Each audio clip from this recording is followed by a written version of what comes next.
Fala galera, beleza? Então, tô no meu segundo iPhone 5. Primeiro deu problema na tela, tinha pixel queimado. E esse de uns tempos pra cá eu comecei a reparar que se eu chacoalhasse ele, ou se eu batesse perto da câmera, o dedo, ele fazia um barulho como se tivesse alguma coisa dentro, solta. Pesquisei na internet, alguns lugares falam que é da lente, outros falam que é do botão de travar.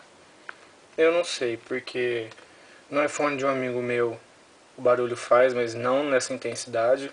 No de uma amiga minha não faz barulho nenhum. Queria saber se com vocês faz esse barulho. Vou ver se dá pra ouvir.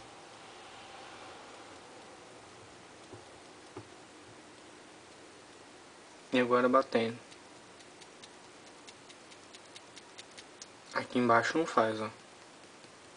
Aqui faz. Aqui do lado não faz.